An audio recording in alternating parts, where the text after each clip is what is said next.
Assalamualaikum warahmatullahi wabarakatuh. Anak-anakku kelas 10 ya.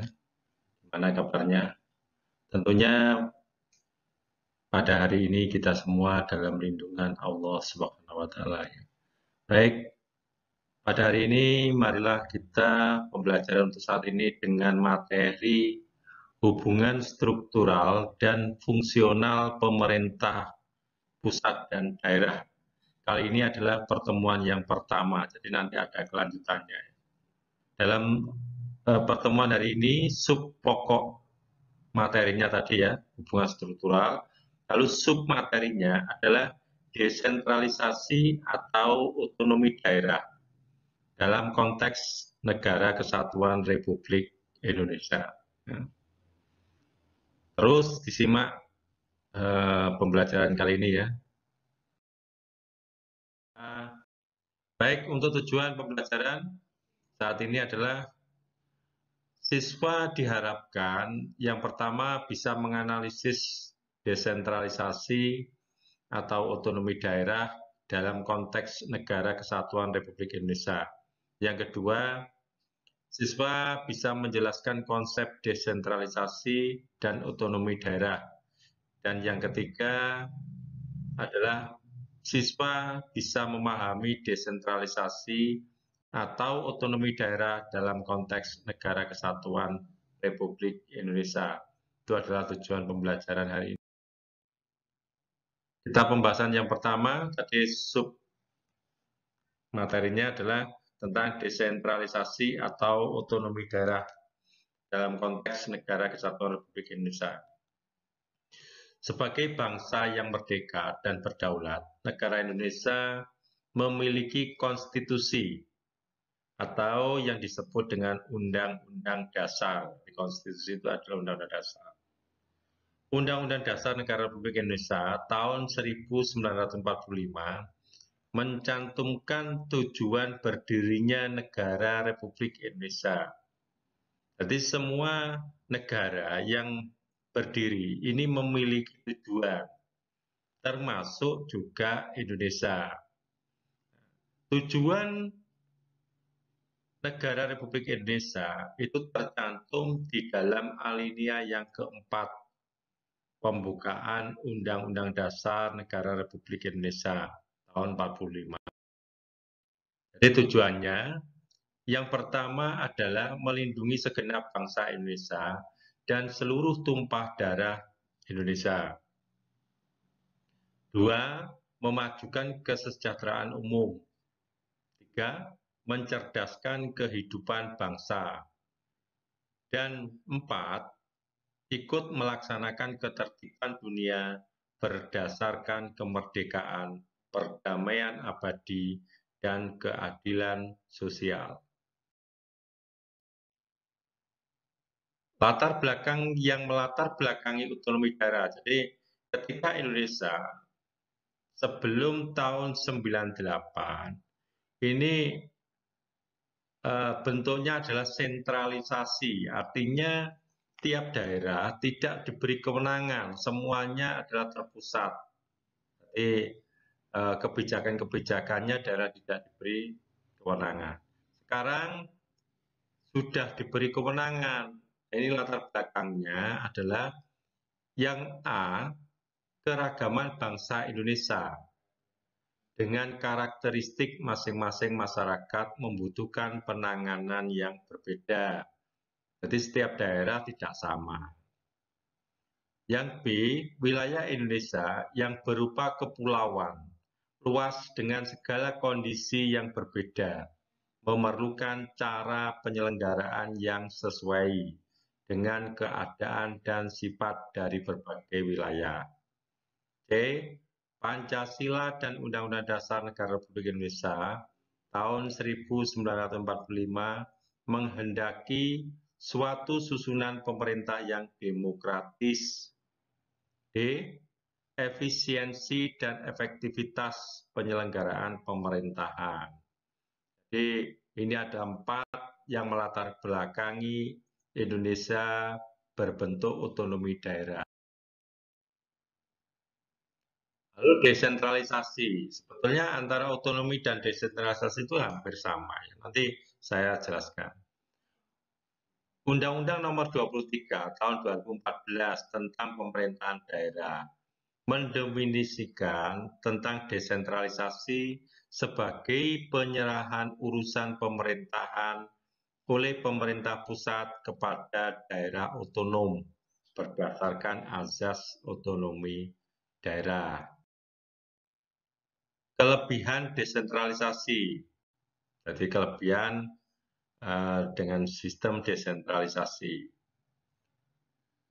Desentralisasi lebih fleksibel dalam memenuhi berbagai perubahan yang terjadi secara cepat.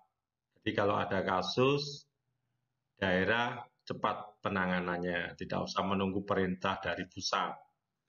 Dapat melaksanakan tugas lebih efektif dan lebih efisien, karena ruang lingkupnya ini sedikit.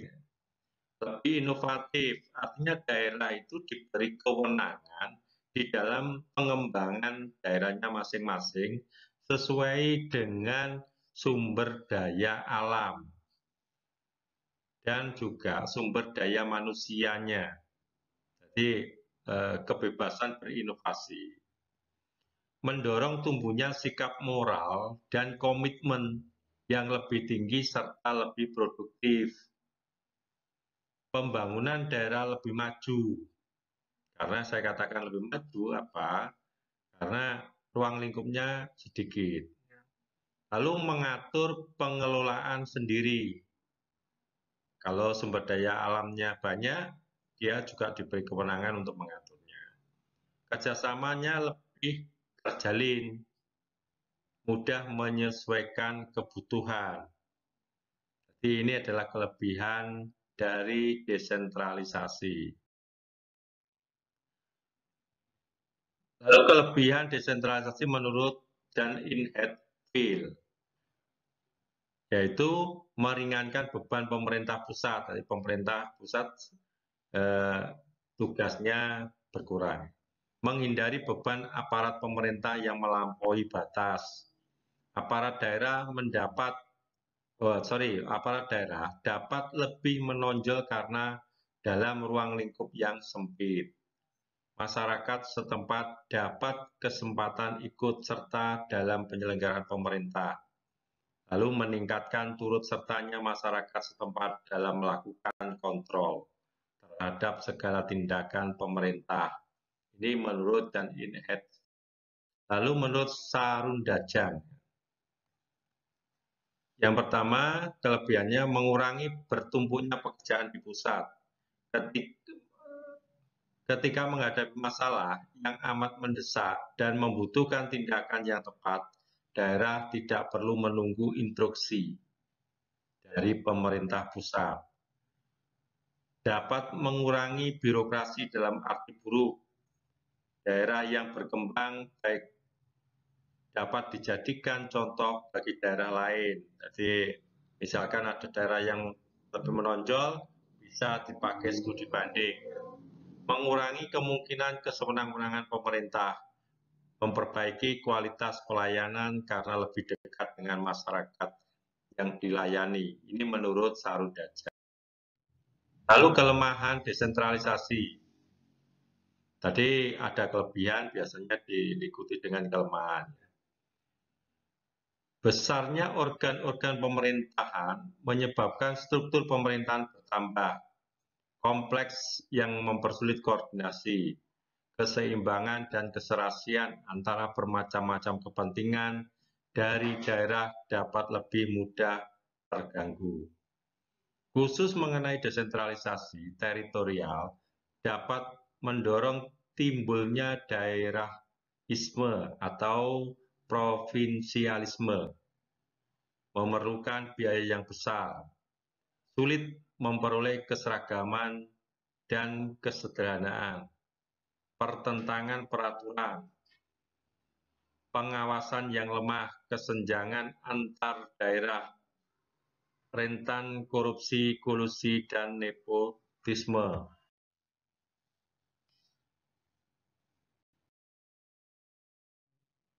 Lalu hubungan desentralisasi dengan otonomi daerah.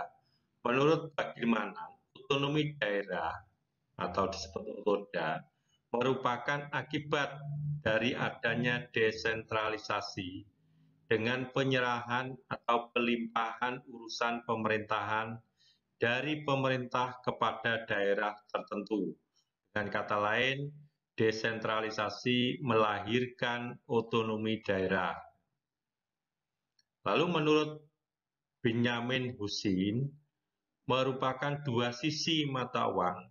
Dilihat dari pemerintah pusat, yang berlangsung adalah penyelenggaraan desentralisasi dalam organisasi negara Indonesia. Sedangkan dilihat dari masyarakat, yang terjadi adalah otonomi daerah.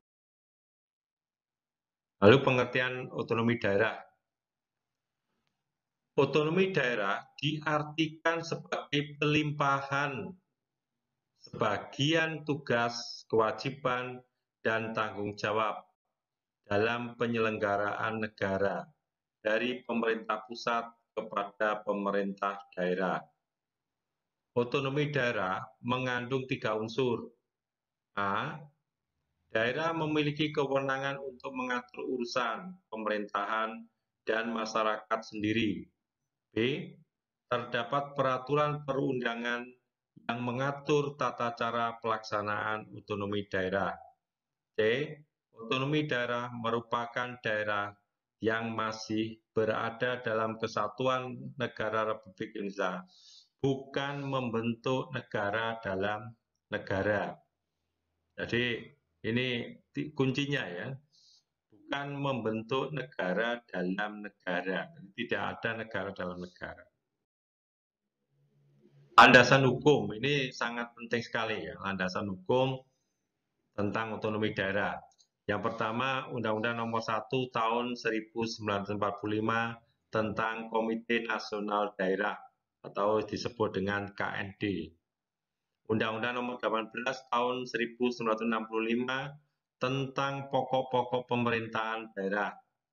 Undang-Undang Nomor 5 Tahun 1974 tentang pokok-pokok pemerintahan di daerah.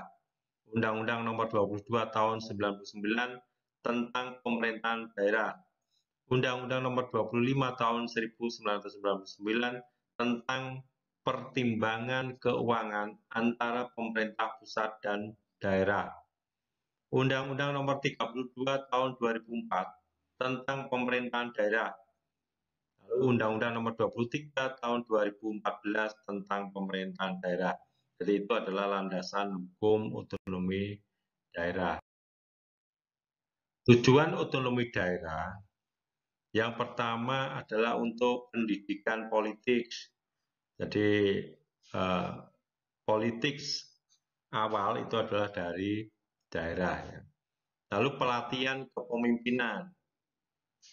Saya ambil contoh Presiden Republik Indonesia itu juga dari kepala daerah. Dulunya adalah wali kota Solo yang melenggang menjadi gubernur DKI dan sekarang bisa menjadi Presiden Republik Indonesia, yaitu Bapak Joko Widodo. Ini sebagai contoh tentang pelatihan kepemimpinan. Lalu menciptakan stabilitas politik. Jadi politik karena pendidikan setiap daerah ini akhirnya bisa stabil. Lalu mewujudkan demokratisasi sistem pemerintahan di daerah dengan adanya pemilihan bupati, pemilihan gubernur. Ini bisa mewujudkan demokratis. Prinsip otonomi daerah, 1. Seluas-luasnya. Artinya, daerah diberi kewenangan mengurus dan mengatur semua urusan pemerintahan di luar yang menjadi wewenang pemerintah pusat. Nyata, artinya untuk menangani urusan pemerintah berdasarkan tugas, wewenang, dan kewajiban yang senyatanya telah ada serta berpotensi untuk hidup dan berkembang sesuai potensi, serta kekasan daerah. Yang ketiga, prinsip ketiga, bertanggung jawab. Artinya, penyelenggaraan otonomi benar-benar sejalan dengan tujuan dan maksud pemberian otonomi, yaitu adalah mempercepat pembangunan dengan memperdayakan potensi-potensi daerah semaksimal mungkin demi meningkatkan kesejahteraan rakyat. Ini contoh nyata kelebihan otonomi daerah. Jadi peningkatan pembangunan yang lebih tetap, sasaran mengakibatkan pelayanan dan kesejahteraan. Karena apabila diatur oleh pemerintah pusat, dikhawatirkan akan tidak sesuai dengan kebutuhan masyarakat, aspirasi yang diinginkan, dan juga kebutuhan masyarakat itu sendiri.